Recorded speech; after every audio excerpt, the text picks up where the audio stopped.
ನಮಸ್ತೆ. ಓಂ ಶ್ರೀ ವಿಜಯ ಚಾಮುಂಡೇಶ್ವರಿ ದೇವತಾಭ್ಯೋ ನಮಃ. ನನ್ನ ಹಿಂದಿನ ವಿಡಿಯೋದಲ್ಲಿ ನೀವು ಕೊಟ್ಟಂಥ ಹಣ ಯಾಕೆ ನಿಮಗೆ ವಾಪಸ್ ಬರ್ತಿಲ್ಲ, ಇದಕ್ಕೆ ಕಾರಣ ಯಾರು ಅನ್ನೋದನ್ನು ತಿಳ್ಕೊಂಡಿದ್ವಿ. ಈ ವಿಡಿಯೋದಲ್ಲಿ ನಾವು ಕೊಟ್ಟಿರೋ ಹಣ, ಅಂದರೆ ನೀವು ಕೊಟ್ಟಿರ್ತಕ್ಕಂಥ ಹಣ ನಿಮಗೆ ವಾಪಸ್ ಬರೋದಕ್ಕೆ ಏನು ಮಾಡಬೇಕು ಅನ್ನೋದನ್ನ ಪರಿಹಾರನ ತಿಳ್ಕೊಳ್ಳೋಣ. ಇಲ್ಲಿ ಪರಿಹಾರಗಳು ಅಂತ ಬಂದಾಗ ಎರಡು ರೀತಿಯಾದಂಥ ಪರಿಹಾರಗಳಿವೆ. ಒಂದು ಸಾತ್ವಿಕ ಪರಿಹಾರ, ನೀವೇ ಮಾಡ್ಕೊಳ್ತಕ್ಕಂಥದ್ದು. ಇನ್ನೊಂದು ತಾಂತ್ರಿಕ ಪರಿಹಾರ, ಇದನ್ನ ಗುರುಮುಖೇನ ನೀವು ಮಾಡ್ಕೊಳ್ತೀವಿ. ಎರಡೂ ನೀವೇ ಮಾಡ್ಕೊಳ್ಬೇಕಾಗಿದ್ದಂಥ ಪರಿಹಾರ. ಯಾಕೆ ಅಂದರೆ ಇದು ಋಣ ಕರ್ಮ, ಅಂದರೆ ನಿಮ್ಮ ಹಣ ನಿಮಗೂ ವಾಪಸ್ ಬರಬೇಕಂದ್ರೆ ನೀವೇ ಮಾಡಬೇಕು, ನೀವೇ ಮಾಡ್ಕೋಬೇಕಾಗಿರ್ತಕ್ಕಂಥ ಪರಿಹಾರಗಳು. ನಿಮ್ಮ ಹಣಕ್ಕೆ ನಾನು ಪರಿಹಾರ ಮಾಡಿದ್ರೆ ಬರಲ್ಲ, ನನ್ನ ಹಣಕ್ಕೆ ನಾನೇ ಪರಿಹಾರ ಮಾಡಬೇಕು. ಹಾಗಾಗಿ ನಿಮ್ಮ ಹಣಕ್ಕೆ ನೀವೇ ಪರಿಹಾರಗಳನ್ನು ಮಾಡ್ಕೊಳ್ಬೇಕಾಗಿರ್ತಕ್ಕಂಥ ಪರಿಹಾರಗಳನ್ನು ನಾನು ತಿಳಿಸ್ತೀನಿ. ಸಾತ್ವಿಕ ಪರಿಹಾರ ಅಂದರೆ ಅದನ್ನು ನೀವು ಯಾವಾಗ ಬೇಕಾದರೂ ಸರಿ ನೀವು ಮಾಡ್ಕೊಳ್ತಕ್ಕಂಥ ಪರಿಹಾರ. ಇನ್ನು ತಾಂತ್ರಿಕ ಪರಿಹಾರದಲ್ಲಿ ರಿಸಲ್ಟ್ ಬೇಗ ಬರುತ್ತೆ ಮತ್ತು ಎಫೆಕ್ಟಿವ್ ಆಗಿರುತ್ತೆ, ತುಂಬ ಫಾಸ್ಟಾಗಿ ಬರುತ್ತೆ.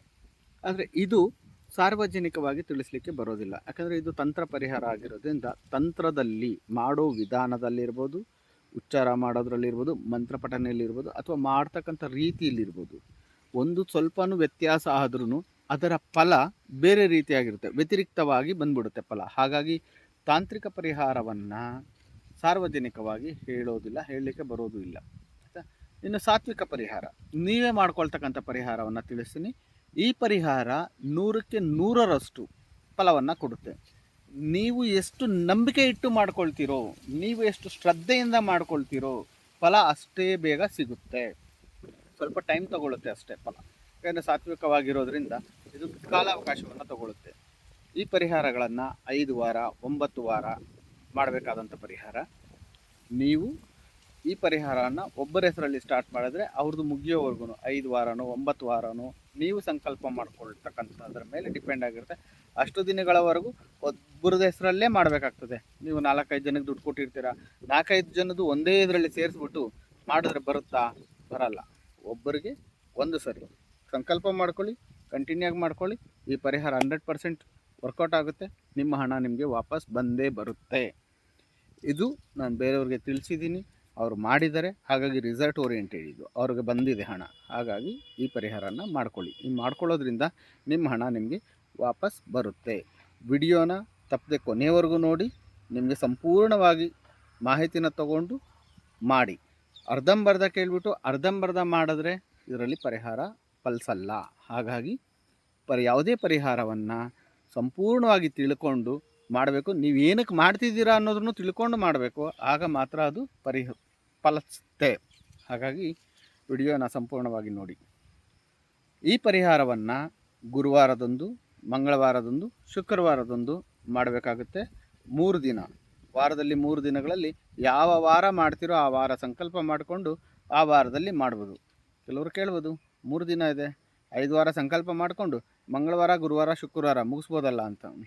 ಆಗ ಬರಲ್ಲ. ನೀವು ಮಂಗಳವಾರ ಮಾಡೋದಾದರೆ ಮಂಗಳವಾರನೇ 5 ಮಾಡಬೇಕು, ಗುರುವಾರ ಮಾಡೋದಾದರೆ ಗುರುವಾರ 5 ಮಾಡಬೇಕು, ಶುಕ್ರವಾರ ಮಾಡೋದಾದರೆ ಶುಕ್ರವಾರ 5 ಮಾಡಬೇಕು. ಕೆಲವರು ಇನ್ನೂ ಒಂದು ಕೇಳ್ತಾರೆ, ಮಂಗಳವಾರ ಒಬ್ಬರ ಹೆಸರಲ್ಲಿ, ಗುರುವಾರ ಒಬ್ಬರ ಹೆಸರಲ್ಲಿ, ಶುಕ್ರವಾರ ಒಬ್ಬರ ಹೆಸರಲ್ಲಿ ಮಾಡ್ಬೋದಾ? ಸಾಧ್ಯ ಇಲ್ಲ. ಒಂದು ಸರಿ ತೊಗೊಂಡಾಗ ನೀವು ಒಬ್ಬರದೇ ಮಾಡಬೇಕು. 5 ವಾರಗಳು ಅಥವಾ 9 ವಾರಗಳು ನೀವು ಹೆಂಗೆ ಸಂಕಲ್ಪ ಮಾಡ್ಕೊಂಡಿರ್ತೀರಾ, ಅಥವಾ ನಿಮ್ಮ ಹಣದ ಎಷ್ಟು ಸುದೀರ್ಘ ಎಷ್ಟು ಹಣ ಕೊಟ್ಟಿದ್ದೀರಾ ಅದರ ಮೇಲೆ ಡಿಪೆಂಡ್ ಆಗುತ್ತೆ. ಈ ಪರಿಹಾರ ಮಾಡಲಿಕ್ಕೆ ಬೇಕಿರತಕ್ಕಂಥ ಮುಖ್ಯತೆ ಏನು ಅಂದರೆ, ಹರಳಿ ಮರ. ನಿಮ್ಮ ಮನೆಯ ಹತ್ತಿರ ಯಾವುದಾದ್ರೂ ಒಂದು ಹರಳಿ ಕಟ್ಟೆ, ಆ ಹರಳಿ ಕಟ್ಟೆಯಲ್ಲಿ ಹರಳಿ ಮರ, ಬೇವಿನ ಮರ ಎರಡೂ ಇದ್ದು ಅಂತಹ ಹರಳಿ ಕಟ್ಟೆ ಬಳಿಗೆ ಹೋಗಬೇಕು. ಯಾವಾಗ ಹೋಗಬೇಕು? ಸೂರ್ಯೋದಯಕ್ಕೂ ಮುಂಚೆ. ಅಂದರೆ ಸೂರ್ಯೋದಯ 6:30 ಇದ್ದರೆ, 6:30 ಇದೆ ಸರ್, 5 ಗಂಟೆಗೆ 5:05 ಹೋಗ್ಬೋದಾ? ಇಲ್ಲ, 5 ಗಂಟೆ ಒಳಗೆ ಹೋಗಬೇಕು. ಯಾಕೆ 5 ಗಂಟೆ ಒಳಗೆ ಹೋಗಬೇಕು ಅಂತಂದರೆ, ಈ ವಿಧಾನ ಇದೆಯಲ್ಲ, ಈ ವಿಧಾನಕ್ಕೆ ಭಂಗ ಆಗಬಾರ್ದು. ಹಾಗಾಗಿ ನೀವು ಬ್ರಾಹ್ಮಿ ಮುಹೂರ್ತದಲ್ಲಿ ಮಾಡಿದ್ರೆ ತುಂಬ ಫಲ ಬೇಗ ಸಿಗುತ್ತೆ. ನೀವು ಬ್ರಾಹ್ಮಿ ಮುಹೂರ್ತ ತಪ್ಪಿಸಿ, ಅಂದರೆ ಬ್ರಾಹ್ಮಿ ಮುಹೂರ್ತದ ನಂತರ ಮಾಡೋದ್ರಿಂದ ನೀವು ನಿಮಗೆ ಅಡ್ಡಿ ಆತಂಕಗಳು ಎದುರಾಗ್ಬೋದು ಈ ವಿಧಾನ ಮಾಡಬೇಕಾದ್ರೆ. ಆದರೆ ವಿಧಾನ ಕರೆಕ್ಟಾಗಿರಬೇಕು, ಅದನ್ನು ಶ್ರದ್ಧೆಯಿಂದ ಕೇಳಿಬಿಟ್ಟು ಕರೆಕ್ಟಾಗಿ ಮಾಡ್ಕೊಳ್ಳಿ. ಏನಪ್ಪ ಅಂದರೆ, ಮಂಗಳವಾರ ಗುರುವಾರ ಶುಕ್ರವಾರ ಯಾವುದಾದ್ರೂ ಒಂದಿನ ಈ ಪರಿಹಾರವನ್ನು ಮಾಡ್ಕೊಳ್ಳಿ. ನೀವು ಮನೆಯಿಂದ ಬೆಳಗ್ಗೆ ಎದ್ದು ಬೇಗ ಎದ್ದು ನಿಮ್ಮ ದಿನನಿತ್ಯ ಕರ್ಮಗಳನ್ನು ಮುಗಿಸ್ಕೊಂಡು, ಸ್ನಾನಾದಿಗಳನ್ನು ಮುಗಿಸಿ ಅರಳಿ ಮರದ ಹತ್ರಕ್ಕೆ ಹೋಗ್ಬೇಕಾದ್ರೆ ಎಲೆ ಅಡಿಕೆ ತಾಂಬೂಲ ದಕ್ಷಿಣೆ ಸಮೇತ ಒಂದು ಹಳದಿ ಬಣ್ಣದ್ದು ಅಥವಾ ಬಿಳಿ ಬಣ್ಣದ ಸ್ವೀಟನ್ನು ತಗೊಂಡು ಹೋಗಬೇಕಾಗ್ತದೆ. ಸ್ವೀಟು ಒಂದು ತಗೊಂಡಾಗದ, ಎರಡು ತಗೊಂಡಾಗ ನಿಮಗೆ ಯಥಾಶಕ್ತಿ ಸ್ವೀಟ್ ತೊಗೊಂಡು ಹೋಗಬೇಕು. ಎಷ್ಟಾದರೂ ತೊಗೊಂಡೋಗಿ, 1/4 kg ಅರ್ಧ kg 100 ಗ್ರಾಮು 50 ಗ್ರಾಮು ಎಷ್ಟಾದರೆ ಅಷ್ಟು ತೊಗೊಂಡೋಗಿ. ಯಥಾಶಕ್ತಿ ನಿಮ್ಮ ಯಥಾಶಕ್ತಿ ಅಷ್ಟು ಸ್ವೀಟನ್ನು ತೊಗೊಂಡೋಗಿ. ಬಿಳಿದು ಮತ್ತು ಯೆಲ್ಲೋ ಕಲರ್ ಎರಡರಲ್ಲಿ ಯಾವುದಾದ್ರೂ ಒಂದನ್ನು ತಗೊಂಡೋಗಿ ಅಲ್ಲಿ ನೀವು ತಾಂಬೂಲ ದಕ್ಷಿಣೆ ಸಮೇತ ಇಟ್ಟು ಒಂದು ದೀಪವನ್ನು ಹಚ್ಚಿ ಅರಳಿ ಮರದ ಬುಡದಲ್ಲಿ ಹಚ್ಚಿಬಿಟ್ಟು ಈ ನೈವೇದ್ಯವನ್ನು ಅಲ್ಲಿಟ್ಟು ನೀವು ಕೇಳ್ಕೊಳ್ಳಿ. ಏನಂತ ಕೇಳ್ಕೊಬೇಕಪ್ಪ ಅಂದರೆ, ಭಕ್ತಿಯಿಂದ ಶ್ರದ್ಧೆಯಿಂದ ಈ ಮರದ ಹತ್ರ ಈ ಪರಿಸರದಲ್ಲಿ ಯಾರಿದ್ದೀರೋ, ಯಾವ ಶಕ್ತಿಗಳಿದವೋ ಅವರೆಲ್ಲ ಬಂದು ಈ ನನ್ನ ನೈವೇದ್ಯವನ್ನು ನೀವು ಸ್ವೀಕರಿಸಿ. ನನಗೆ ಇಂಥ ಅವರಿಂದ, ರಾಮಪ್ಪನೋ ಬೊಮ್ಮಪ್ಪನೋ ಇರ್ತಾರಲ್ಲ, ಅವರಿಂದ ಇಷ್ಟು ಹಣ ನನಗೆ ಬರಬೇಕು, ದಯವಿಟ್ಟು ನನ್ನ ಹಣವನ್ನು ನನಗೆ ವಾಪಸ್ ಕೊಡಿಸಿ. ನೀವು ಈಗ ನನಗೆ ವಾಪಸ್ ಕೊಡಿಸಿದ್ರೆ ನಾನು ನಿಮಗೆ ಇದೇ ರೀತಿಯಾದಂಥ ನೈವೇದ್ಯವನ್ನು ಪುನಃ ಬಂದು ಸಮರ್ಪಿಸ್ತೇನೆ ಅಂತ ಹೇಳ್ಬಿಟ್ಟು ಭಕ್ತಿಯಿಂದ ಶ್ರದ್ಧೆಯಿಂದ ಕೇಳ್ಕೊಳ್ಳಿ. ಅಲ್ಲಿರ್ತಕ್ಕಂತಹ ದೈವದೂತರು, ಅವರು ನಿಮ್ಮ ಕುಲದೇವರ ದೂತರಾಗಬಹುದು, ನಿಮ್ಮ ಗ್ರಾಮ ದೇವತೆಯ ದೂತರಾಗಬಹುದು, ಅಥವಾ ನಿಮ್ಮ ಇಷ್ಟ ದೇವರ ದೂತರಾಗಬಹುದು. ಈ 3 ದೂತರಲ್ಲಿ ಯಾರಾದರೂ ಒಬ್ಬರು ನಿಮ್ಮ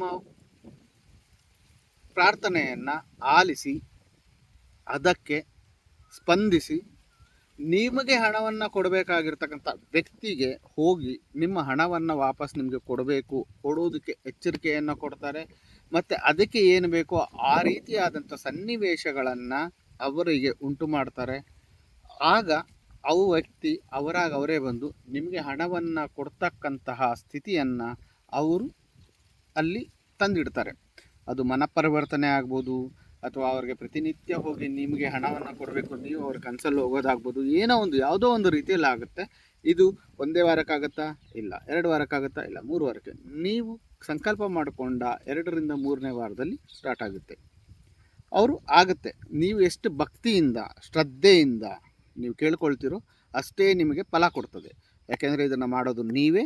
ಹಾಗಾಗಿ ನಿಮ್ಮ ನಂಬಿಕೆಯೇ ನಿಮಗೆ ಫಲವನ್ನು ಕೊಡೋದು, ನಿಮ್ಮ ಶ್ರದ್ಧೆ ನಿಮಗೆ ಫಲವನ್ನು ಕೊಡೋದು. ಹಾಗಾಗಿ ನಂಬಿಕೆಯಿಂದ ಶ್ರದ್ಧೆಯಿಂದ ಮಾಡಿ, ಇದು ಫಲಿಸುತ್ತೆ. ಇಲ್ಲಿ ನೀವು ಪಾಲಿಸಬೇಕಾಗಿದ್ದ ನಿಯಮ ಏನಂದರೆ, ಇನ್ನೊಂದು ನಿಯಮ ಇದೆ. ಈ ನಿಯಮವನ್ನು ಯಾವುದೇ ಕಾರಣಕ್ಕೂ ಮೀರೋ ಹಾಗಿಲ್ಲ. ಈ ನಿಯಮ ಮೀರಿದರೆ ನಿಮಗೆ ಫಲ ವ್ಯತಿರಿಕ್ತವಾಗ್ತದೆ. ಅದೇನಪ್ಪ ನಿಯಮ ಅಂದರೆ, ಮನೆಯಿಂದ ಹೊರಟು ಅಲ್ಲಿ ಧೂಪ ದೀಪ ನೈವೇದ್ಯ ಎಲ್ಲವನ್ನು ಅರ್ಪಿಸಿ ವಾಪಸ್ ಮನೆಗೆ ಬರೋವರೆಗೂ ಯಾರ ಬಳಿಯೂ ಮಾತಾಡಬಾರ್ದು.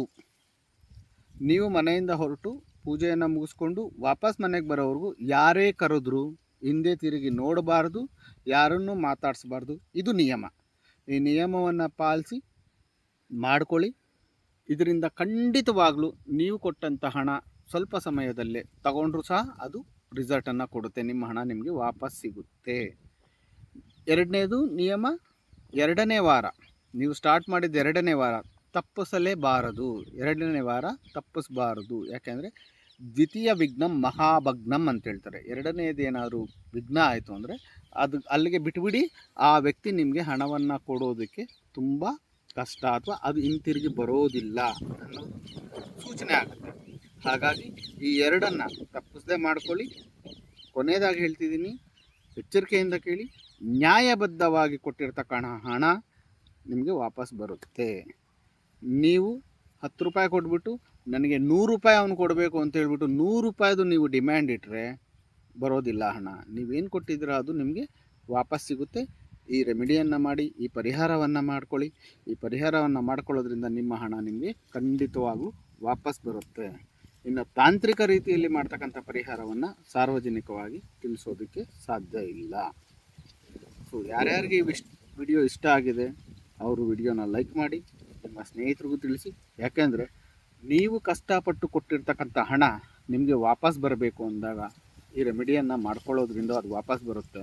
ಎಲ್ಲರದ್ದು ಹಣನೇ. ಸುಮಾರು ಜನ ಹೀಗೆ ಕೊಟ್ಬಿಟ್ಟು ಕೈ ಸುಟ್ಕೊಂಡಿರ್ತೀರ. ಅವ್ರಿಗೆಲ್ಲ ಅನುಕೂಲ ಆಗಲಿ. ಸರ್ವೇ ಜನ ಸುಖಿನೋ ಭವಂತು. ಚಾನಲ್ನ ಸಬ್ಸ್ಕ್ರೈಬ್ ಮಾಡೋದು ಮರಿಬೇಡಿ, ಶೇರ್ ಮಾಡೋದು ಮರಿಬೇಡಿ, ಲೈಕ್ ಮಾಡಿ. ನೋಡ್ತಾ ಇರಿ ಸ್ಟಾರ್ ಕೀಪರ್. ನಮಸ್ತೆ, ಧನ್ಯವಾದಗಳು.